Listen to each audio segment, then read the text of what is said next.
그러면 그분 몸속에는 항상 무산소 운동 상태가 돼 있습니다. 그럼 암이 성장하기 좋은 그런 배지가 돼버려요.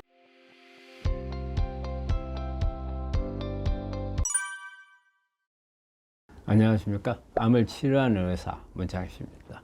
이제 날이 좀 많이 이제 뜨셔지는 것 같아요. 이제 여러분들 이제부터는 좀 더 이제 운동도 좀 하시고, 특히 우리 암 환자분들은 특히 이제 요즘에 보면 체중이 떨어진 분들이 걱정들을 많이 하시더라고요. 체중을 올려야 된다. 그런데 체중을 올리는데 그래서 이제 잘 먹어야 된다 이런 거 생각을 많이 하는데, 잘 먹어가지고 체중 올리는 것은 그렇게 바람직하지는 않습니다. 근육을 길러야 되는 거거든요. 근데 잘 먹는다 해서 근육이 길러지는 건 아니거든요. 그러면 일단은 여러분들이 지금 날이 따뜻해지고 그러니까 제일 좋은 것은 운동을 많이 하는 겁니다. 이제 춥지 않고 그러니까 밖에 나가서 운동을 좀 많이 하시면 근육도 올라와서 체중도 올라오고, 또 근육이 올라오면 면역도 올라옵니다. 그리고 또 우리가 햇빛을 많이 보게 되면 비타민 D를 생성하는 데 도움을 주기 때문에 비타민 D가 많이 올라오게 되면 우리 암을 억제하는 그런 힘도 있고, 비타민 D가 높아졌을 때는 우리가 변이된 유전자를 안정을 시켜가지고 암을 치료하는 이런 효과도 있거든요. 그 다음에 또 우리가 햇빛을 받으면 우리 몸 안에서 세로토닌, 도파민 이런 물질들이 또 같이 만들어지거든요. 여러 가지로 우리 이제부터는 활동 영역을 높이고 운동을 하게 되면 그런 좋은 효과를 볼 수 있기 때문에 겨우내 움츠렸던 부분을 쫙 펴고 햇빛에 나와서 건강한 몸을 만들어서 여러분들 암 치료가 될 수 있도록 노력하시기 바랍니다. 암 환자들이 하는 운동은 일단 가장 중심이 되는 것은 유산소 운동이라고 봐야죠. 왜 우리가 유산소 운동을 강조를 하느냐면요, 암세포는 사실 산소가 필요 없이 에너지 만드는 시스템을 갖추고 있거든요. 즉 세포 안에 미토콘드리아는 산소가 필요해요. 에너지를 만들기 위해서. 그런데 미토콘드리아 기능이 떨어져 있어요. 그리고 세포질에서만 에너지를 만드는데 이때는 산소가 필요가 없어요. 오히려 미토콘드리아 기능이 강화가 되면 우리가 정상 세포, 암세포로 안 넘어갑니다. 그러니까 암세포가 되기 위해서는 미토콘드리아 기능이 떨어져야 돼요. 근데 이렇게 산소 공급이 잘 되면 암세포가 잘 안 되는 거예요. 우리 입장에서는 암세포가 커지면 안 되기 때문에 어떻게 해서든지 산소 공급이 잘 돼야 되는 거죠. 산소 공급을 계속 좀 더 많게 해주는 운동이 이제 유산소 운동인데, 또 우리 한편으로는 우리 암 환자분들이 암을 진단을 받고 수술을 하고 항암을 하고 방사선을 하고 이런 치료를 하는 동안에 근육이 많이 빠집니다. 그리고 우리가 근육이 빠지는 것은 우리가 암이라는 진단을 받고 이 스트레스만 가지고도 근육이 빠져버려요. 근데 한번 빠지는 것은 금방 빠져요. 그런데 이걸 회복하기는 쉽지 않아요. 그럼 이걸 회복을 하려면 유산소 운동을 가지고는 근육 회복이 좀 어렵습니다. 근력 운동, 즉 무산소 운동이 좀 필요해요. 왜냐하면 우리 머릿속에서 근육이 필요하다는 것을 인식을 해야 근육을 만들라는 신호를 보내거든요. 근데 우리가 유산소 운동 상태에서는 우리 뇌에서 근육이 필요하다는 신호를 잘 보낼 필요가 없어지는 거죠. 뭔가가 근육을 많이 썼을 때, 근육이 힘이 딸렸을 때 뇌에서 신호를 주는 거거든요. 그러면은 약간의 근력 운동이 필요하죠. 근데 요즘에 와가지고 이 근력 운동이 얼마 정도 필요하는지에 대해서는 많은 좀 논란이 있어요. 그리고 최근에 와가지고는 근력 운동을 좀 더 늘려야 된다, 이런 주장들을 하는 분들이 최근에는 좀 더 많아지는 것 같아요. 그래서 전에는 보면 한 50분, 40분에서 50분 정도 유산소 운동을 하고 근력 운동을 한 5분에서 10분 정도 하는 것을 일반적으로 권하는 이런 운동 방법이었는데, 최근에 와가지고는 근육을 좀 더 강화하는 이런 목적이 좀 더 중요시하는 이런 부분이 좀 더 생기는 것 같아요. 그러다 보면 운동 양을 늘려야 되고 또 운동하는 방법을 바꿔야 됩니다. 그래서 운동하는 방법은 근육을 기를 수 있는 그런 운동 쪽으로 좀 바꿔야 되는 부분이 있고, 그렇다면 우리 환자분들이 근육이 얼마나 빠졌는가를 파악하는 것도 중요해요. 그래서 요즘에는 근육을 기르는 것도 단순하게 내가 그냥 근력 운동을 한다 이런 개념으로서만 하는 게 아니고, 얼마 정도 빠졌고 그 다음에 어떤 원인에서 빠졌는가 이런 부분들을 좀 찾아가지고 어떤 강도의 운동을 해야 되고 어떤 운동을 했을 때 훨씬 더 효과적으로 근육이 올라오는가, 이런 부분들도 사실은 이제 과학적으로 분석을 해가지고 하는 시스템들이 최근에는 많이 이렇게 도입이 되고 있거든요. 운동도 이제는 어떻게 보면은 그냥 우리가 우리 생활하는 데 있어서 하나의 리듬을 개선하고 하는 그런 부분이라고만 생각을 했지만, 이제부터는 치료 방법으로서 과학적인 시스템이 도입이 돼야 되는 부분이 바로 운동인 것 같고요. 그래서 이제부터는 운동도 여러분들이 조금 더 많은 정보들을 좀 얻고 자기 자신의 근육에 대해서 분석을 좀 할 필요가 있다고 생각을 해요. 이런 부분들이 면역을 올리는 데라든지 암을 치료하는데 아주 큰 역할을 하는 걸로 요즘에는 강조가 되고 있는 부분입니다. 하루에 한 1시간 정도가 좋은 것 같아요. 이제 이거를 유산소 운동과 무슨 근력 운동을 이제 좀 분배를 해야 되는 거죠. 전에는 보통 이제 유산소 운동을 40분에서 50분, 그리고 근력 운동을 5분에서 10분 정도 했는데, 앞으로는 유산소 운동을 한 30분에서 40분 정도, 그리고 근력 운동을 우리가 한 조금 더 시간을 좀 더 늘리되, 대신 근력 강화함에 있어서 어떤 무산소 상태를 만들지 않으면서 우리가 근육을 기를 수 있는, 요즘에는 그런 부분들에 대한 연구도 많이 되고 있습니다. 그래서 여러분들이 어떤 운동에 대해서 정확한 방법을 찾으려고 한다면 많은 이렇게 자료들이 나와 있는 것들이 많이 있으니까 그런 부분들을 참고하면 더 도움이 될 수도 있습니다. 우리 이제 일반적으로 우리 이제 암 진단을 받고 치료하고 계신 분들 보면 운동의 필요성은 거의 대부분 다 알고 있어요. 근데 이제 보면은 누구나 운동을 해야 된다는 것을 우리 암 환자분들 생각을 하고 있는데, 이제 어떻게 하고 있는가, 이런 것들 한번 살펴보면은 좀 우려스러운 부분들은 있어요. 예를 들어서 암을 앓기 전에 운동을 하지 않았던 분들이 암을 앓게 되면, 내가 운동을 안 해서 암에 걸렸구나. 그래서 그때부터는 운동에 매진을 하는 분들이 있어요.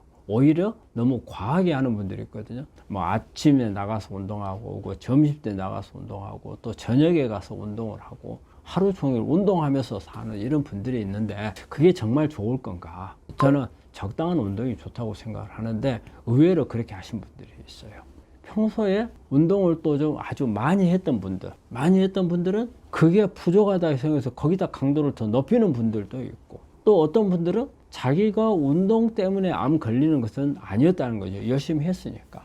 그렇기 때문에 오히려 이제 암에 앓고 나서 소홀히 해버리는 분들도 있고, 이렇게 평소 때는 강도가 약한 운동을 했던 분들은 엄청 강도를 세게 하시는 분들도 있더라고요. 그래서 운동이라는 게 우리 환자분들이 암을 앓기 전이나 앓고 난 후에 어떤 일정한 이런 패턴으로 가더라, 이런 것보다는 내가 암을 앓기 전에 이러이러했는데 이런 부분들에 대해서 어떤 보완 차원으로 가는 경향이 많은데, 이 보완이라는 게 주관적인 부분으로 가는 게 많죠. 객관적인 데이터라든지 그 다음에 객관적인 과학적인 어떤 방법을 동원하는 것보다는 내가 운동을 많이 안 했으니까 이제 많이 한다. 그 다음에 나는 전에 유산소 운동밖에 안 했는데 이제 나 근력 운동을 하려다. 나는 전에 뭐 내가 운동 선수였는데 근력 운동을 많이 하다 보니까 헐떡거리는 게 많았고, 그게 무산소 상태가 돼서 더 나빠지는 것 같다. 그러면 이제부터는 강도를 줄이겠다. 그래서 이제 근력 운동은 안 하고 유산소 운동만 하겠다. 되게 앓기 전하고 앓고 난 후에 보상 차원으로 가는 경향이 많은 것 같아요. 그거는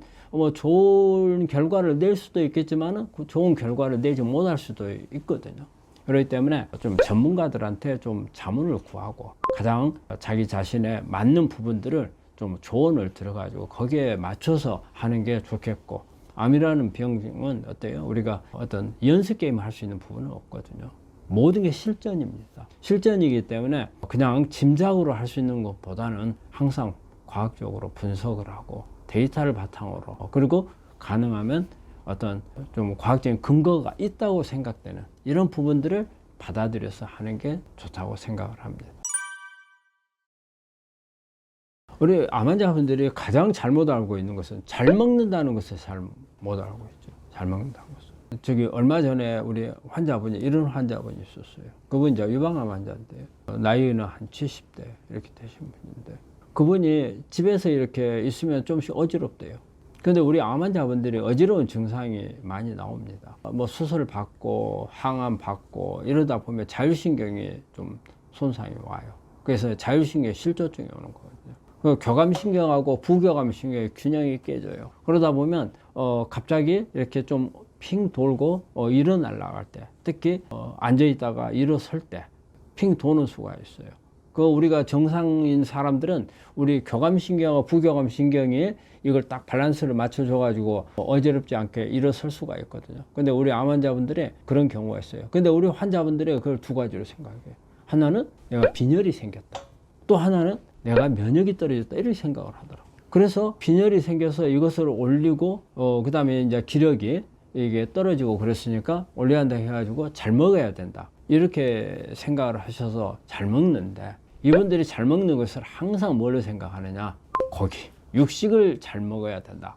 그분 같은 경우는 저한테 그래요. 오늘은 소고기 먹고 내일은 돼지고기 먹고 뭐 그 다음날 염소고기 먹고 또 어디 가서 장어 먹고. 그래 그분 혈액 검사를 해보니까 갑작스럽게 중성지방 수치가 어마어마하게 올라간 거예요. 우리가 음식을 먹고 남으면 우리 몸에서 쓰고 남는 것은 중성지방으로 만들어 가지고 이 중성지방을 갖다가 지방세포에다 집어넣어 버리는 거거든요. 살을 찐다는 이제 이런 개념인데, 그분이 어지러워 가지고 그렇게 잘 먹었다는데, 그렇게 해가지고 어지러운 게 해결되느냐? 절대 해결되는 건 아니거든요.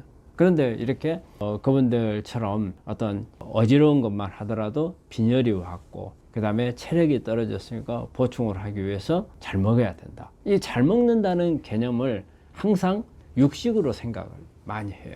근데 전혀 그러질 않습니다. 우리가 특히 우리의 육식 중에서 단백질은요, 하루에 필요한 양 외에는 내 몸에 넣어다 주질 않아요. 다 버려요. 그런데 우리가 먹는 음식 중에 우리 환자분들이 알아야 될 부분들이 하나 있어요. 우리가 먹는 음식 중에 그날 먹는 것을 해독하기 위해서 쓰는 에너지가 엄청납니다. 그러니까 먹는 음식을 다시 배설하기 위해서 쓰는데 에너지를 또 몽땅 쓰게 돼요. 그럼 결과적으로 내가 먹는 것은 먹는 것 해결하기 위한 에너지 필요한 재료까지 같이 먹어야 되는 거예요. 그렇다면 우리가 해독하는데 쓸데없이 남아서 해독하는 그것만큼은 필요 없잖아요. 안 먹어도 되잖아요. 그리고 그걸 먹었을 때는 간이나 신장이 부담이 되잖아요. 신장이. 그리고 이런 노폐물이 많이 쌓이니까 우리 지방세포에다 지방을 또 저장을 하게 되니까 결과적으로 비만만 올 수가 있는 거고, 쓸데없이 많이 먹는 거. 그래서 특히 단백질 같은 거 그렇습니다. 단백질은 보관을 안 합니다. 여러분들 그걸 아셔야 돼요. 그러니까 딱 그날 필요한 양 외에는 많이 먹는 거는 아주 불필요한 일이에요. 그런데 우리 대부분 사람들은 어때요? 잘 먹는다면 단백질을 많이 먹는다, 이렇게 생각을 하잖아요. 그건 좀 잘못된 생각이죠. 특히 잘 먹는다 할 때 단백질 섭취 많이 하는 것은 결코 그렇게 바람직하지 못합니다. 이렇게 잘 먹는다 할 때 이렇게 고기를 먹는다, 이 부분에 대해서는 잘못 생각하신 거고, 그 다음에 이제 우리가 생각할 수 있는 부분들은 이제 이렇게 지방 같은 거 이제 먹을 때, 특히 이제 오메가3라든지 오메가6라든지 이런 부분들에 대한 구분. 또 우리가 이제 올리브 오일 같은 경우는 오메가9이거든요. 무조건 오메가가 들어가면은 좋은 걸로 생각을 하는데 다 그런 건 아니에요. 우리가 오메가3는 세포막을 이렇게 구성하는 성분이기 때문에 오메가3로 세포막을 구성하면은요, 우리 영양분이라든지 산소 공급을 원활하게 해주는 아주 그런 좋은 작용이 있어요. 우리가 근데 오메가6는 염증을 잘 일으켜요. 염증을. 그래서 우리가 일반적으로 만성 대사성 질환을 일으키는 사람들은 세포가 오메가6로 구성이 되어 있는 사람들이 많아요. 또 우리가 이게 포화지방산으로 많이 되어 있으면은 이게 세포는 어째 탄력이 있어야 돼요. 그리고 세포 사이 틈새가 많아야 돼요. 그래야 이 사이로 산소도 들어가고 영양분도 들어가고 미네랄도 들어가고 잘 원활하게 드나들 수가 있거든요. 근데 이게 딱딱해지면 그 기능이 떨어져요. 그래서 이렇게 탄력이 있고 원활하게 영양소들이 드나들 수 있게끔 해주는 게 오메가3예요. 그래서 오메가3가 그런 부분에서 도움이 되고, 그래서 가능한 오메가6를 줘야 되고, 근데 되게 이제 올리브 오일 같은 경우는 오메가9이거든요. 그래서 오메가9 같은 경우는 암 쪽에도 영향을 주는 게 있지만 오히려 심혈관 쪽에 혈관을 좋게 해주는 이런 역할을 하는 게 오메가9이죠. 그래서 우리가 지중해 식단에 보면 가장 중심이 되는 경우 올리브 오일이잖아요. 근데 이제 서양 사람들이 지중해 근방에 이렇게 사는 서양 사람들이 되게 보면 우리 동양 사람들에 비해서 심혈관 질환 문제가 있는 사람들이 많죠. 뭐 심근경색 같은 관상동맥 질환이라든지 아니면 뇌경색이나 뇌출혈 같은 게 잘 오잖아요. 이런 부분에서 더 도움이 되는 게 올리브 오일이죠. 이런 그 지방을 먹을 때 오메가3가 많은 것을 찾아서 먹는 건데, 그냥 뭐 올리브 오일이 좋다, 또 아니면은 우리가 일반적으로 고기 속에 들어있는 것도 뭐 지방이고 뭐 전부 다 이렇게 좋은 거. 특히 제가 보는 환자들 중에서 케톤식이 하려고 하는 분들이 있거든요. 케톤식이라는 게 뭐예요? 탄수화물을 줄이고 지방을 많이 먹는 방법이거든요. 이걸 하시는 분들이 아마 이 방송을 보고 계신 분들 중에도 있을 거예요. 그런데 이분들이 주의해야 될 부분이 뭐냐면요, 케톤식을 하는데 지방을 많이 먹잖아요. 제가 전에 보니까 우리 돼지 비계 썰어가지고 막 먹기도 하고요. 그 다음에 베이컨 막 몽땅 먹기도 하고. 그런데 그거는 결코 좋은 방법이 아닙니다. 우리가 돼지고기 포화지방산 몽땅 들어있죠. 그리고 우리 지방 속에는 동물이 가지고 있던 노폐물도 같이 가지고 있어요. 그런데 그런 거를 케톤식이 하기 위한 방법으로서 쓰는 거. 네, 이런 부분들은 결코 좋은 게 아니거든요. 식물성, 좋은 지방을 쓰고 이것을 많이 늘렸을 때 케톤식이 효과를 내는 거거든요. 그래서 케톤식이 하는 분들이 특히 이런 부분들 또 주의를 하셔야 되거든요. 그리고 또 이제 그 지방을 먹을 때 이제 요리하는 것을 좀 주의를 많이 해야죠. 그런 부분에 따라서 보면 그냥 이런 게 좋으니까 무조건 아무런 방법 관계없이 먹어도 된다. 그게 그런 부분이 아니에요. 또 이제 이런 게 있어요. 우리가 오메가3가 좋다고 하니까 오메가3가 많은 게 들깨라든지 아마씨 같은데 오메가3가 많죠. 견과류에도 좀 있고 햄프시드에도 들어있고 많이 들어있잖아요. 자, 이런 부분들을 먹을 때 어떤 방법으로 먹는 게 좋은가? 우리 한국 사람들은 들기름을 병에다가 짜가지고 많이 먹잖아요. 우리 환자분들이 저한테 자주 물어보는 게 그 들기름을 많이 물어봐요. 그런데 우리가 오메가3는 열에 약하거든요. 그렇기 때문에 오메가3 기름을 만들 때, 특히 아마씨나 들기름을 만들 때는 방식이 저온 압착 방식이어야 됩니다. 완전하게 볶아버리면은 트랜스 지방으로 바뀌어버릴 수가 있어요. 그래서 저온 압착 방식을 해야 되고, 그 다음에 그 기름을 절대 공기 중에 노출이 돼서는 안 돼요. 공기 중에 노출이 되면 산화가 되거든요. 그래서 공기 중에 노출이 안 되게끔 해가지고 이렇게 섭취를 하는 게 바람직하거든요. 그러려면 어때요? 사실 우리 병에다가 들어있는 기름은 일단은 그렇게 환자들한테 바람직한 건 아니에요. 이미 한번 마실 때마다 병 따가지고 부어서 마시면 그 자체가 공기 중에 노출이 됐잖아요. 그러고 나서 또 병 막에 막아놔요. 그러면 이거는 또 시간이 지나면서 훨씬 더 트랜스 지방으로 바뀔 가능성이 있어요. 그래서 만약에 이런 부분들을 조금 더 우리가 아주 바람직하게 이용을 하려면, 저는 우리 들깨 같은 경우는 껍질하고 같이 먹으라고 그래요. 그날 먹을 하루 24시간 양을 들깨를 약간 살짝만 볶아가지고, 그냥 먹으면 또 비린내가 나니까 살짝만 볶아가지고 그걸 갈아가지고 그냥 24시간 이내에 그걸 다 먹는 거예요. 그리고 이 껍질이 우리가 오메가3가 산화되는 것을 막아주는 성분들이 이 껍질에 있어요. 그래서 껍질을 버리지 말고 같이 먹는 게 좋습니다. 아마씨도 마찬가지입니다. 그래서 일단은 이렇게 병에 만들어진 것보다는 되게 캡슐에 만들어 제품을 구하더라도 캡슐에 들어있는 것이 훨씬 더 공기 중에 노출이 안 되거든요. 그러니까 어떤 방법으로 먹느냐도 중요하죠.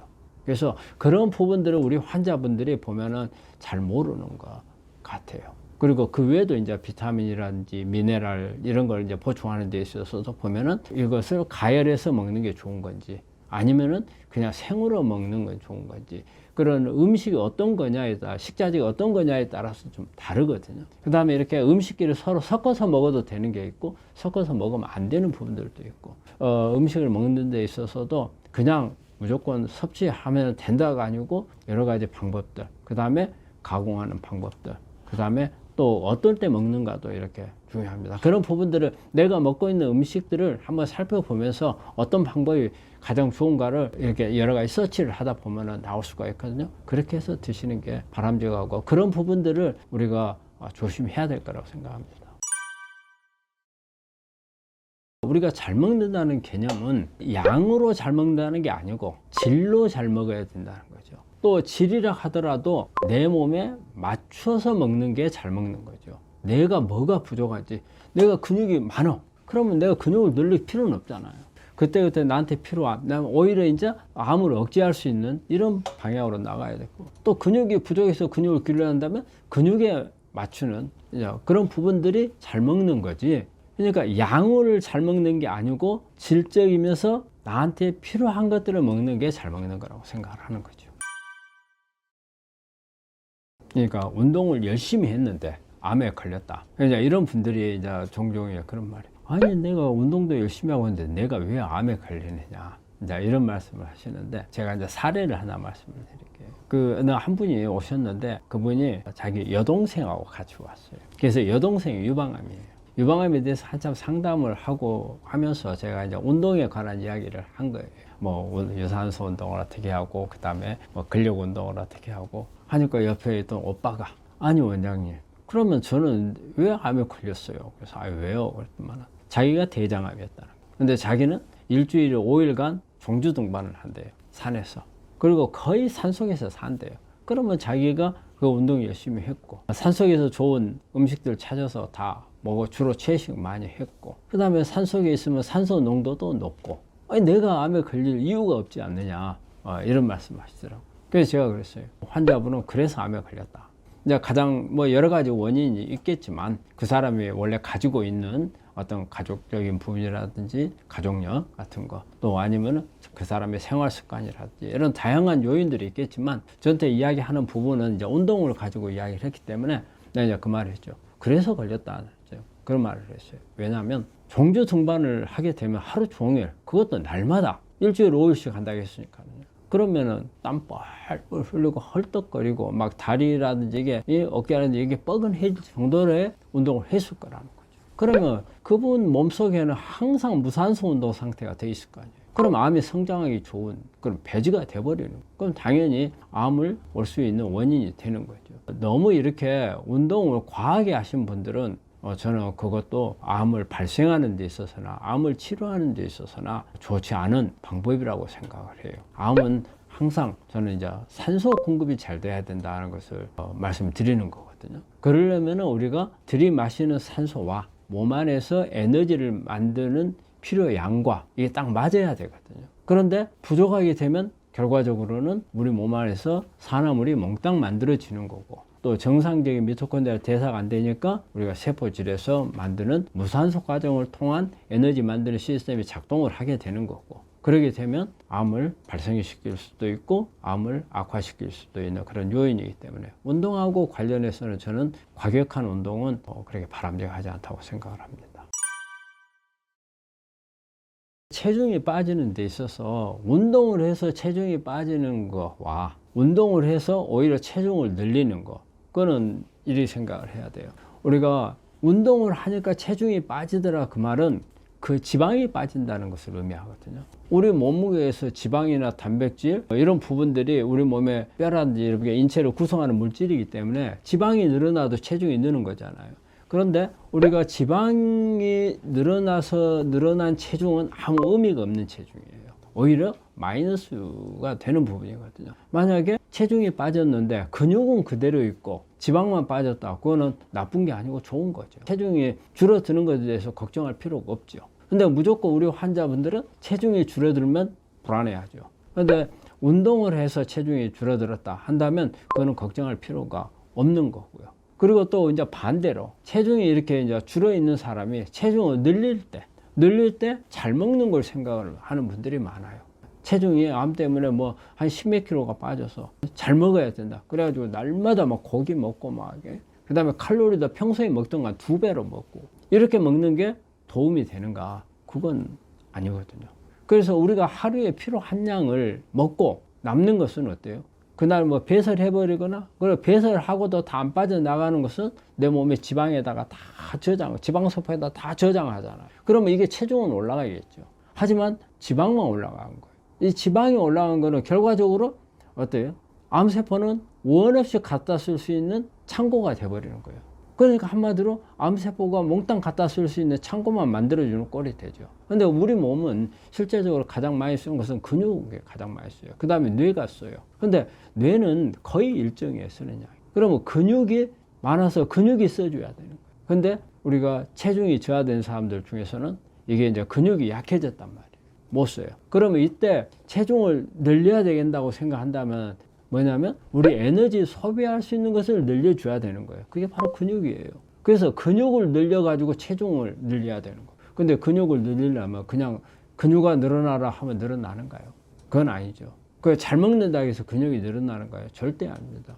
근육은 우리 몸에서 필요할 때만 늘어나요. 그거는 뭐냐면 내가 근육이 필요할 때, 그럼 그때가 언제예요? 뭔가가 헐떡거리면서 일을 해야 되던가, 운동을 하다 보니까 내가 금방 힘이 붙여, 금방 지쳐. 그래서 뇌에서는 이러면 안 되겠다, 근육이 좀 더 있어야 되겠다, 이런 필요성을 느낄 때만 근육을 만들어요. 그러면 우리가 근육을 늘려서 체중을 늘리려면 우리 뇌에다가 근육이 필요하다는 것을 알려야 돼요. 이 알리는 신호가 운동이에요. 운동을 해서 내가 부족해, 지금 내가 이런 운동을 해야 되는데 더 잘하려면 근육이 있어야 되는데 얼마만큼 부족하니까 근육을 얼마만큼만 더 좀 만들어주라, 이런 필요성을 가지고서 근육을 만드는 거죠. 그렇게 체중이 늘어나야 돼요.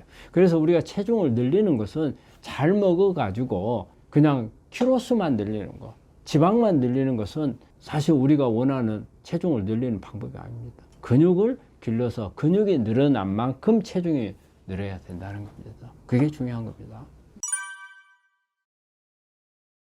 음식 중에서 가장 피해야 되는 부분은 저는 일단 음식은요, 설탕이 제일 많아요. 설탕이 어떻게 보면 소금이나 우리가 밀가루 음식, 우리가 하얀 음식 세 가지죠. 소금, 밀이나 쌀, 그 다음에 설탕, 이 세 가지를 우리 암 환자들이 금해야 될 하얀색 세 가지 음식을 꼽을 때 이 세 가지를 항상 꼽거든요. 근데 세 가지가, 그러면 이 중에서 가장 안 좋은 것을 꼽아라 하면 1번이 설탕이죠. 그래서 설탕 같은 경우는 일단은 어때요? 암 환자들한테는 혈당 농도를 높이잖아요. 그 다음에 두 번째는 장을 엉망으로 만들잖아요, 설탕은. 그래서 장내 미생물들을 유해균이 많은 상황으로 바꿔버리잖아요.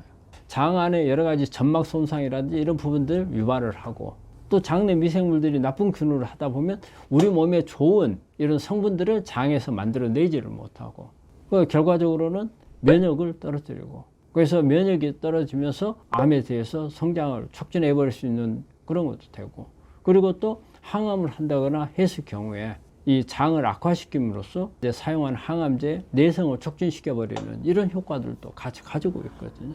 그래서 저는 항상 1번으로 꼽으라 하면 저는 설탕을 이렇게 꼽고 싶습니다. 설탕은 일단은 무조건 안 좋다고 봐야죠. 왜냐하면 설탕은 이당류거든요. 이당류에서 우리가 포도당하고 과당이 결합되어 있는 게, 근데 우리 인체 효소로는 이 설탕 분해가 잘 안 돼요. 그리고 대개 이제 미생물들이 분해를 하는 거거든요. 근데 대개 우리가 이제 유익균, 이렇게 유해균으로 나누고 있잖아요. 근데 유해균들은 설탕을 가지고 에너지로 잘 쓰질 않는다는 거예요. 대개 이제 유해균들이 쓴다는 거죠. 그렇기 때문에 설탕을 썼을 경우에는 오히려 유해균들이 많이 늘어나고, 그리고 또 그 유해균에 의해서 우리가 이제 설탕이 분해가 돼가지고 당이 혈당 농도가 올라가게 되면 결과적으로는 뭐 당뇨도 생길 수가 있는 부분이고, 그리고 암에도 악영향을 주고, 그리고 여러 가지 만성 대사성 질환, 우리 설탕을 많이 먹게 되면 우리 몸 안에 중성지방도 높아지거든요. 그리고 고지혈증 같이 높아지면서 우리 혈관에도 좋지 않은 영향을 주게 되고, 여러 가지 만성 대사성 질환들을 다 유발할 수 있는 부분들이 설탕이죠. 공장에서 가공하는 건 아니지만 집에서 먹기 좋게 이렇게 만들고 한꺼번에 많은 양을 필요로 하지만 먹지를 못하잖아요. 그럴 때는 많은 양을 먹는 효과를 내기 위해서 이렇게 약간 가공이라기보다는 어떤 뭔가가 좀 약간 조작을 하는 이런 부분들은 뭐 도움이 될 수 있다고 생각을 해요. 이제 그런 방법들 중에 보면 뭐 주스로 만들어져서 먹을 수 있는 방법, 그 자체를 갈아서 먹는데 이 전체를 먹을 수가 있는 거예요. 우리가 이제 특히 이제 녹즙 같은 경우는 농축을 하고 수분을 빼버리는 거잖아요. 그리고 또 녹즙을 하게 되면 오히려 그 안에 있는 파이토케미칼들은 많지만 식이섬유 같은 것을 제거가 돼버리는 거잖아요. 찌꺼기를 버려버리니까. 그래 됐을 때는 문제가 될 수 있는 부분들이 있어요. 농축이 너무 돼서 간에 부담이 갈 수가 있어요. 그래서 양을 너무 많이 하거나, 그 다음에 또 너무 장시간 하거나, 또 아니면 간이 안 좋은 사람들이 이런 거 했을 경우라든지, 또 간에 어떤 문제가 있는, 간암이 있는 분들, 아니면 간 전이가 있는 분들, 이런 분들한테는 부담스러울 수가 있어요.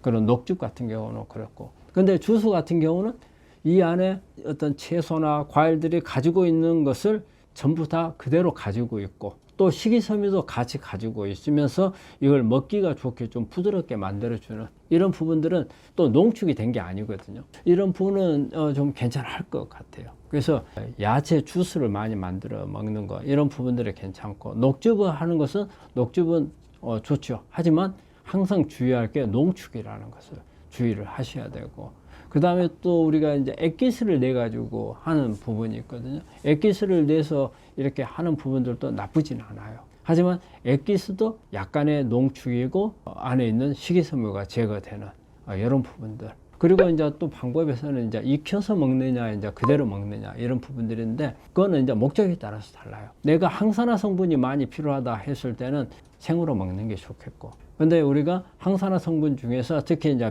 비타민, 지용성 성분들을 많이 좀 섭취해야 되겠다 했을 경우에는 익혀서 수프로 만들어서 먹는 이런 방법들도 좋죠. 그래서 우리가 보통 이제 히포크라테스 숲 같은 경우는 이제 거기에 해당이 되거든요. 히포크라테스 숲에는 여러 가지 성분들을 같이 넣고 이것을 익혀 가지고서 먹잖아요. 그래서 그렇게 익혀서 먹는 방법도 있겠고, 그래서 여러 가지 그 먹는 방법들은 다양하게 있지만 그 환자 상태와 목적에 따라서 다를 수도 있다는 거죠. 근데 일반적으로 볼 때 특히 이제 제일 많이 이제 질문하는 게 녹즙하고 야채 주스로 만드는 것을 많이 물어보는데, 오히려 어떤 좀 부담이 없으려면 주스가 좀 더 부담이 없고요. 약간 녹즙은 조금 여러 가지 고려해야 될 부분이 있고, 종종 간 검사를 해서 이상이 없는가를 확인하고 먹는 게 좋을 수 있습니다. 그게 이제 이런 부분들을 먹어서 우리 몸이 잘 받아들이면 좋은데 받아들이지 못할 수가 있어요. 그 이제 그런 부분에서 보면, 그래서 제가 이제 주스가 오히려 낫다는 이유가 그거예요. 주스는 우리가 농축이 아니기 때문에 간에 부담이 좀 적어요. 그런데 녹즙은 농축이란 말이에요. 그 파이토케미칼들, 우리가 파이토케미칼이라고 하는 것은 우리가 그냥 아주 거창하게 파이토케미칼 하지만은 어떤 식물 입장에서는 그게 자기 자신을 방어하기 위한 독이거든요, 일종의. 근데 이거 독이 적은 양이 있을 때는 약이 되는 거지만, 이게 모아져 있어서 과량이 됐을 때는 정말 독작용이 나올 수가 있거든요. 녹즙은 어떻게 보면 그런 농축이기 때문에 독작용이 나올 수가 있어요. 하지만 또 녹즙이 일반 야채보다도 약성은 더 높을 수가 있어요. 또 야채는 너무 농축이 안 돼 있기 때문에 약성이 떨어질 수도 있어요. 하지만 녹즙은 농축이 되어 있기 때문에 약성이 강할 수도 있어요. 그러니까 그게 조절이 잘 돼야 돼요. 그래서 너무 오버가 됐을 때는 간이 나빠질 수 있죠. 또 신장 기능이 안 좋아졌을 수도 있어요. 그 다음 신장 결석 같은 거 이런 것도 생길 수가 있고, 이게 특히 녹즙을 제일 이제 조심을 해야죠. 녹즙을 할 때는 간 기능, 신장 기능 이런 부분들을 좀 살펴봐야 되는 거고, 근데 이런 검사를 하지 않고 이렇게 먹는다 할 때는 제일 먼저 보는 게 피로도를 봐야 됩니다. 내가 녹즙을 잘 먹고 있는데 아니 먹어도 피곤해. 그렇다면 이게 나한테 안 맞을 수 있어요. 그러면 얼른 가까운 병원에 가서 간 기능 검사 이런 부분들을 좀 해보는 게 좋아요. 그래서 만약에 간 수치가 상승한다 이럴 때는 중단해야 됩니다. 아니면 횟수를 늘리던가 간격을 늘리던가 아니면 농축한 농도를 낮추던가 그런 부분들이 필요해요. 그래서 무조건 우리가 이런 부분들을 먹으면 다 좋다는 아니에요. 어떻게 가공을 하느냐에 따라서 내가 주의해야 될 부분이 있고, 또 그냥 평소 때 너무 주의하지 않고 편하게 먹을 수도 있는 부분들이 있으니까, 그런 부분들 어떤 방법을 하느냐에 따라서 다르다는 거 염두에 두시고 그런 부분들을 준비해서 드시는 게 바람직할 겁니다. 네, 이때 우리 환자분들이 주의해야 될 점이, 방금 드라마틱 효과를 이야기를 했잖아요. 드라마틱한 효과를 보기 위한 목적으로는 사용을 하면 안 된다고 생각을 해요. 왜냐하면 녹즙이든 야채 주스든 간에 이 부분들은 약은 아니거든요. 그리고 일종의 이거는 음식이거든요. 그래서 우리 몸의 환경을 개선을 해주고 어떤 치료를 하는데 옆에 보조적인 부분은 역할이 돼서 장기적으로 볼 때 치료에 도움이 되는 거라고 보지, 이것 자체가 들어가가지고 암을 억제해가지고 좋아졌다, 그렇게 생각을 하시면은 효과가 우리 기대만큼 그렇게 나오지는 않아요. 종종 이 부분 때문에 환자들이 와서 저한테 물어보는 경우가 종종 있어요. 어떤 부분이냐면 환자분들이 암 진단을 받았어요.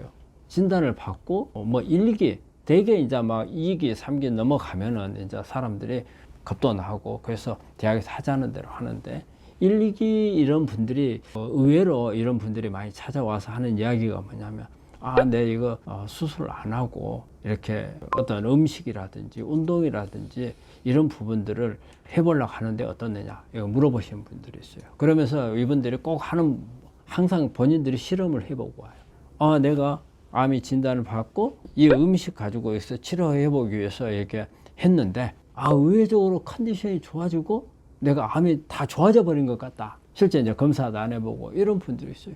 그래서 나는 이렇게 하면은 좋아질 것 같은데 원장님은 어떻게 생각하세요? 이렇게 물어본 분들이 있거든요. 이분들이 잘못 생각한 게 바로 그 부분이에요.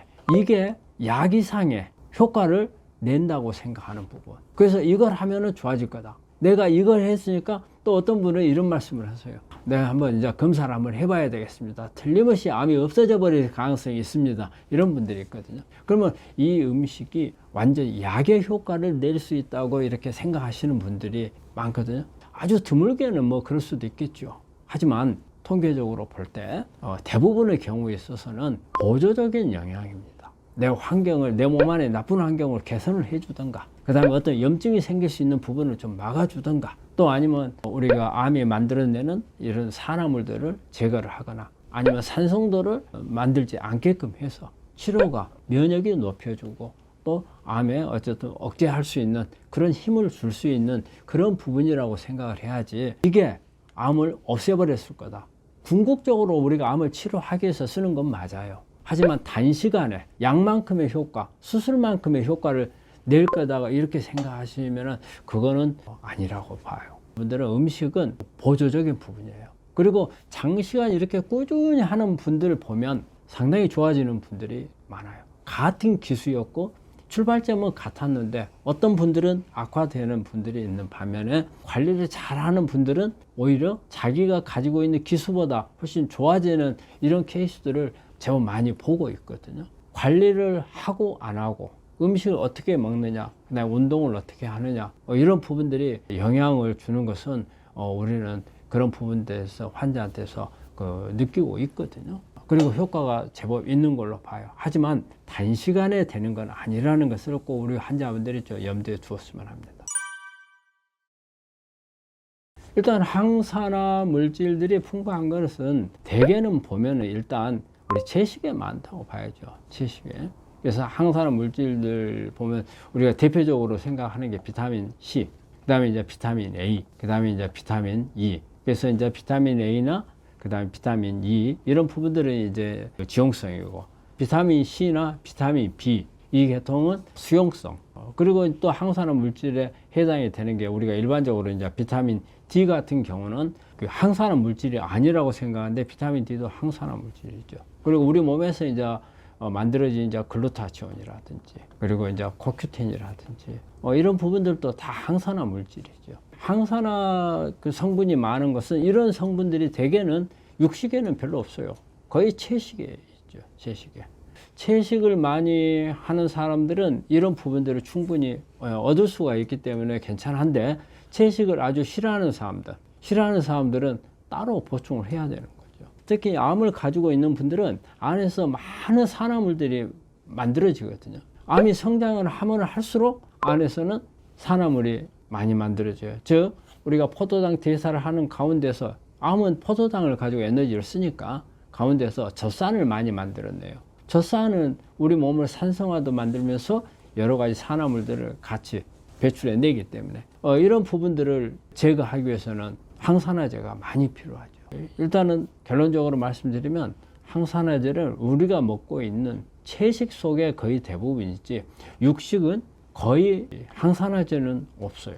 전부 다 산성물질을 만드는 그런 역할만 하는 것들이 이제 육식이라든지 그런 부분들이 되니까, 채식이나 과일 이런 부분들 우리가 자연에서 얻기 쉬운, 우리가 주변에서 한 것, 우리가 이렇게 뭐 배추라든지 마늘, 뭐 양파 이런 부분들이 거의 대부분 다 이런 항산화물들을 다 많이 가지고 있죠. 우리가 암 환자분들한테 가능한 채식을 많이 하세요 하는 이유도 여러 가지 그 가지고 있는 파이토케미칼도 있겠지만 이 파이토케미칼이나 이 안에 들어있는 비타민이나 또 미네랄들이 항산화 작용을 같이 가지고 있기 때문에 우리가 권하는 겁니다. 암 환자들한테 이제 많이 이제 우리가 언론에 많이 나와 있으니까 보면은 이제 마늘 같은 게 이제 우리 보면 뭐 타임지에 제1번으로 나와 있는 항암 음식, 또 면역도 올리고 항산화 작용도 있고 그 다음에 항염증 작용을 가지고 있죠. 이런 부분들이 암 치료하는데 다 필요한 기능들이거든요. 그런 부분에서 아주 좋은 음식이 이제 마늘이 되겠고, 그 마늘 속에는 알리신이라는 성분이 들어있거든요. 그래서 이게 알리신이 항산화제 역할도 하고 그다음에 면역도 올리고 항암 작용을 가지고 있고, 또 마늘 속에 보면 프루솔티아민이라는 비타민 B1이 들어있어요. 이런 부분이라든지. 그래서 다양한, 그리고 마늘 속에 또 톡 쏘는 맛이 황이거든요. 그래서 그런 성분들도 있고, 그래서 마늘. 그 다음에 이제 우리 양파 같은 경우는 이제 양파 속에는 케르세친이 많이 들어있죠. 케르세친은 우리가 레스버라토리라든지 그 다음에 그 케르세친, 그 다음에 비세틴, 그 다음에 녹차 속에 들어있는 EG, CG, 이러한 파이토케미칼들이 암을 억제하는 아주 강력한 힘을 가지고 있어요. 우리가 세포 자살을 유도를 해서 암세포를 죽이는 기능도 하고, 그 다음에 신생혈관을 만드는 것을 억제를 해가지고 암세포가 영향을 받지 못하게 해서 성장을 억제할 수 있게끔 만드는 그런 기능도 하고, 그 외에도 다양한 항산화 작용까지 같이 겸하면서 암을 치료해주는 그런 효과들을 가지고 있는 것들인데, 케르세친이, 양파 속에 있는 케르세친이 그 중에 하나가 되겠고, 그 다음에 사과 같은 데서 보면은 비세틴이 들어있어서 그런 효과. 우리가 암 환자분들 사과 많이 먹는데 방법을 잘 생각하셔야 돼요. 사과를 먹는데 껍질은 다 벗겨버리고 알맹이만 먹거든요. 그러면 어때요? 사과 먹는 효과가 납니까 안 납니까? 그건 효과 없는 거예요. 유일하게 좀 남는 것은요, 사과 먹으면은 좀 걸리는 게 있어요. 씹히는 거. 그거는 우리가 암 치료하는데 이게 식이섬유예요. 펙틴. 이거는 치료에 도움을 되지만 그 외에 다른 과즙이 더 많이 들어오기 때문에 그거는 마이너스예요. 그래서 껍질이 중요하고요. 대부분 다 같은 게 껍질이에요. 우리가 양파 같은 케르세친도 양파의 하얀 부분에는 별로 없어요. 아주 겉에 있는 보라색에 있는 거거든요. 케르세친 같은 경우. 사실 이제 우리가 포도는 너무 달아서 권하지는 않지만, 포도도 껍질은 레스버라토리라는 그런 파이토케미칼을 많이 가지고 있어요. 그렇기 때문에 껍질 같은 경우는 뭐 그렇게 권할 만하고. 근데 우리 환자분들 알맹이만 먹고 껍질은 버리잖아요. 안 되는 거. 그 다음에 이제 생강 같은 경우. 생강은 그 진저롤이라는 성분을 가지고 있는데 그 자체로 항염증 작용이 아주 강합니다. 염증 작용이 강하고 또 항산화 작용도 강하고, 근데 그 중에서 가장 중요한 것은 항구토 작용이에요. 우리 특히 이제 항암하고 할 때 저는 이제 우리 환자분들한테 생강을 많이 권하거든요. 그러면 그거는 우리가 항암을 할 때 구토 작용이 나는 환자들이 많이 있거든요. 막 토하고 구역질 나고 하잖아요. 근데 이거를 우리 환자분들이 나는 항암을 하는 동안에 그거는 아무것도 안 하고 이건 견뎌야 된다 이렇게 생각하시는 분들이 많아요. 근데 그거 아니에요. 그거는 견디지 마세요. 억제를 해야 됩니다. 왜? 우리가 항암을 했는데 우리가 항암제를 우리 몸에서 이게 내 몸에 독작용을 하니까 바깥으로 내버리려고 하는 그런 효과예요. 그러면 우리는 지금 항암제를 암세포 안에 항암제가 들어가서 암을 죽여야 될 목적으로 내가 고통스럽지만 항암제를 하는 거거든요. 그러면 몸에서 못 빠져나가게 해야 돼요. 그런데 우리 몸에서는 이게 독이다 생각하고 막 뿜어내려고 하는 거예요. 이게 바로 구토작용이에요. 그러면 이것을 우리는 견디기 힘들어요. 어때요? 이것을 그냥 방치할 게 아니고 못하게 막아주면은 그러면 항암 효과가 높아질 수가 있어요. 그래서 그런 작용을 하는 게 생강이에요. 생강 속에 진저올이라는 그런 성분이 있어요. 그래서 우리가 항구토 작용이 항암할 때는 상당히 중요하거든요. 그리고 구토 작용이 날 때는 그걸 꼭 억제를 해주는 게 저는 치료하는 데 있어서 도움이 돼요. 그래서 생강에 그런 작용이 있고요. 그 다음에 우리가 이제 특히 요즘에 이제 강황 같은 걸 많이 하잖아요. 컬큐민. 우리가 이제 카레도 이제 그런 컬큐민 성분 중에 하나죠. 그래서 강황을 많이, 강황, 울금, 카레 다 비슷한 거예요. 컬큐민 성분들이 들어있거든요. 우리가 카레 같은 경우 보통 이제 심황이라고 하거든요. 그리고 이제 강황도 있고 울금도 있고 이제 이런 부분인데, 그 속에 들어있는 컬큐민이 아주 강력한 항염증 작용이 있고 항암 작용이 있고 항산화 작용이 있고 그 다음에 암을 억제할 수 있는 변이된 유전자를 억제하는 이런 기능을 가지고 있거든요. 이런 파이토케미칼들을 많이 가지고 있는 음식들이 제가 지금 방금 설명한 음식들이 조금 대표적인 음식들이 될 겁니다. 산성도를 체크하는 것은 약국에서 판매하는지요? 아마 리트머스 시험지를 가지고 하는 거거든요. 그래서 아마 약국에서 파는 것도 아마 있으리라고 생각을 해요. 이제 리트머스 시험지를 전에 이제 우리가 학교 다닐 때 생물 시간에 하는 뭐 1, 2, 3, 4, 5, 6, 7 이렇게 나와 있는 리트머스 시험지가 아니고요. 0.1 단위로 우리 몸에 이게 산성도라는 것은요. 보통 우리가 혈액으로 하면 7.35에서 7.45거든요. 그러니까 막 5, 6, 7, 1단위로 변하는 게 아니고 0.1 아주 정밀하게 변하는 거거든요. 그래서 우리가 혈액가 7.35에서 7.45거든요. 차이가 0.1밖에 나질 않아요. 산성도를 보자고 하는 것은 대개 암 주변에 산성화가 돼 있는 거 아닌가를 보는 거거든요. 혈액이나 소변이 아닙니다. 소변의 산성도는 그날 어떤 음식을 먹었느냐, 산성 음식을 많이 먹으면 산성 물질을 소변을 많이 빼거든요. 그렇기 때문에 소변에서 산성도가 높게 나왔다. 그 말은 그날 산성화를 시킬 수 있는 그런 물질을 많이 먹었다는 의미이기 때문에 이거는 우리 몸의 전체의 상태를 반영해 주는 건 아니에요. 그래서 소변은 별 의미가 없고요. 그 다음에 혈액은 7.35에서 7.45로 거의 고정이 돼 있다고 봐야 돼요. 절대 변하지 않아요. 그래서 이걸 가지고 내가 산성화가 돼 있다, 안 돼 있다를 평가할 수가 없어요. 그러면 되게 이제 침을 가지고 하는 겁니다. 침은 간질액이라고 하거든요. 우리가 세포와 혈관 사이에 물이 있는데 이걸 간질액이라고 하거든요. 바로 암세포 주변은 간질액을 봐야 됩니다. 간질액의 산성도가 우리가 암 주변에 평가하는 산성도하고 같다고 봐야 돼요. 그래서 우리가 침을 가지고 검사를 해요. 그래서 여기에 사용하는 리트머스 시험지는 일반적으로 사용하는 우리가 문방구점에서 파는 리트머스 시험지는 아니고 좀 더 정밀하게 세밀하게 나와 있는 거고요. 어쩌면 약국에도 있으리라고 봅니다. 올리브유 집에서 계란 후라이 정도는 진짜 괜찮다고 하셨는데, 그리고 유암에도 해당하는 얘기인지요. 우리가 올리브유를 사용하는 것은 발화점이 낮기 때문에 가능한 한 드레싱용으로 많이 쓰라는 거죠. 이게 올리브유는 조금만 온도가 높으면은 올리브유가 타버려요. 그래서 좋지 않은 거거든요. 그런데 이제 우리가 후라이라든지 살짝 하는 경우에 완전 고온이 아닌 이 저온에 발화점이 되기 전에 온도로 살짝 하는 것은 뭐 나쁜지는 않은 걸로 돼 있어요. 그렇지만은 이런 부분들이 횟수가 잦으면은 좋지는 않겠죠. 하지만 우리가 뭐 어쩌다 한 번씩 할 때 열을 많이 가하지 않아도 되는 조리를 하는 경우에 조금씩 올리브유를 쓰는 것은 나쁘진 않다고 보지만, 가능하면 올리브유는 드레싱용으로만 사용하는 것으로 권합니다. 그리고 유암에도 해당되는 얘기인죠. 뭐 유암이라 해서 따로 유암은 되고 안 되고 그런 건 아니고요. 이건 공통적인 그런 부분이니까 따로 유암만 구분하지 않으셔도 될 겁니다. 저는 저체중인데 유방암입니다. 녹차 먹어도 되나요? 녹차 속에 우리 항암 작용을 하는 성분이 있습니다. 이게 이제 EGCG라는 물질이거든요. 성분이 강력한 항암 작용을 가지고 있어요. 특히 우리 EGCG 같은 경우는 그 암세포가 성장을 하기 위해서 필요한 신생혈관을 만드는 것을 차단시키는 효과가 있고요.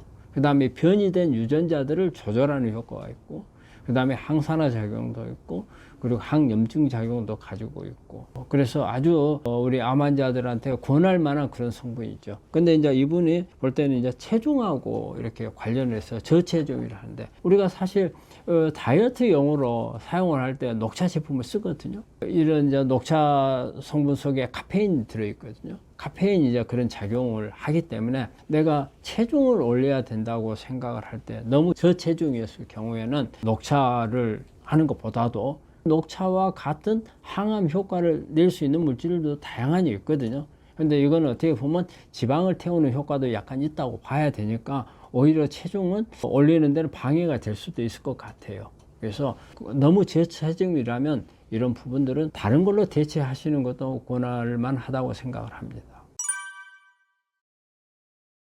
이 마늘을 씹으면 공기와 수분에 노출이 되지 않나요? 그냥 통마늘을 먹으면 알리신이 만들어지기 어려워요.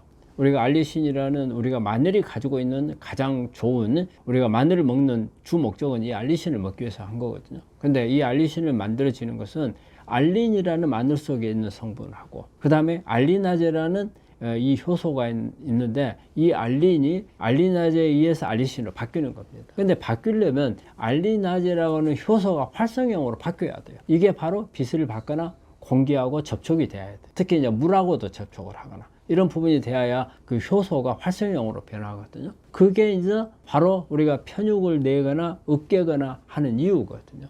그래서 씹는 것도 일종의 으깨는 기능이나 마찬가지거든요. 그래서 그냥 통으로 구워서 특히 먹는 경우, 이런 경우는 알리신이 별로 많이 안 만들어져요. 그러니까 편육을 내거나, 그런데 우리가 씹어서 먹거나 하는 경우는 알리신을 만들 수 있으니까 좋은 방법인데, 통마늘을 씹어서 먹기가 그리 쉽지 않죠. 쉽지 않기 때문에 일단은 편마늘을 내서 알리신을 만들어 놓고 이걸 어떻게 조리해서 먹는 게 더 낫지 않겠냐 싶어요. 그냥 우리 마늘 일반 사람들은 그냥 바로 입안에 넣어가지고 씹어서 먹기는 그리 쉽지 않죠. 생선을 일주일에 2번이 생선 2마리인 건가 이렇게 질문하셨는데, 아마 이 말씀은 일주일에 우리 보통 한 2번 정도 생선을 먹는 게 좋습니다 했더만은 그게 한 번에 1마리씩 해갖고 2마리를 말하는 건가, 이제 그 말씀을 하신 것 같아요. 그거는 엄격하게 어떤 기준이 있는 건 아니고요. 우리가 또 생선도 양이 다 다르잖아요. 다르기 때문에 적절하게 우리가 식사를 할 때 우리가 평소에 자기가 먹는 양이 있잖아요. 그걸 말하는 거지 1마리 2마리 그걸 말하는 건 아닙니다. 오히려 이렇게 1마리를 다 먹을 때는 다른 거 먹다가 잘못하면 과식될 수도 있잖아요. 그렇기 때문에 내가 평소 때 한 조각 먹었다, 그 다음 한 조각도 사람마다 다 다르잖아요. 내가 먹는 기준이 있으니까 자기 자신의 기준에 맞춰서 그렇게 한 끼, 2끼를 이렇게 먹는 것을 권하는 겁니다. 무조건 1마리 2마리 개념은 아닙니다. 환자분들하고 여러 가지 암에 관한 이야기를 좀 나눠봤습니다. 여러분들한테 많은 도움이 됐는지 모르겠어요. 또 여기에서 부족한 부분들도 많아요. 사실은 보면은 짧은 시간에 하다 보면 여러 가지 암이라고 하는 게 분야가 워낙 높고 환자분들마다 지켜야 될 부분, 해야 될 부분들이 다르기 때문에 좀 방대한 부분이죠. 그래서 여기에서 다 하지 못한 부분들을 우리가 카페를 만들어서 거기에다가 자료를 많이 좀 올려놓을까 그래요. 그래서 여러분들이 들어오셔가지고 좀 더 참고할 수 있는 좀 더 많고 깊은 내용들을 올리려고 그래요. 그래서 우리가 내 암 내가 고친다 라는 제목으로 카페를 하나 만들어 놨어요. 여러분들이 여기 오셔가지고 많은 자료들을 저희가 올릴 거예요. 그래서 지금은 많은 자료가 들어가지 못하고 부족한 부분이 있겠지만 계속 우리가 업그레이드 하면서 또 우리 환자분들이 요청하는 내용들이 있다면 그런 부분들을 좀 더 자세하게 여기 올릴 생각이거든요. 그래서 이런 부분들이 우리가 카페가 잘 활성화가 되려면 여러분들이 많은 요청도 있어야 되고, 또 여러분들이 혹시 알려주고자 하는 정보들이 있다면 저희들한테 자료를 주시면 저희들이 한번 또 분석을 하고, 또 이런 부분들을 여러 사람한테 알리는 그런 내용들을 만들어서 우리가 유튜브로도 하겠지만 또 이런 카페에다가 올려드릴 수도 있거든요. 그래서 여러분들하고 좀 더 소통을 하고 여러분들한테 좀 더 정확하고 많은 정보를 알려주기 위해서 저희가 카페를 만들었으니 이 부분들을 좀 많이 이용을 해 주셨으면 감사하겠습니다.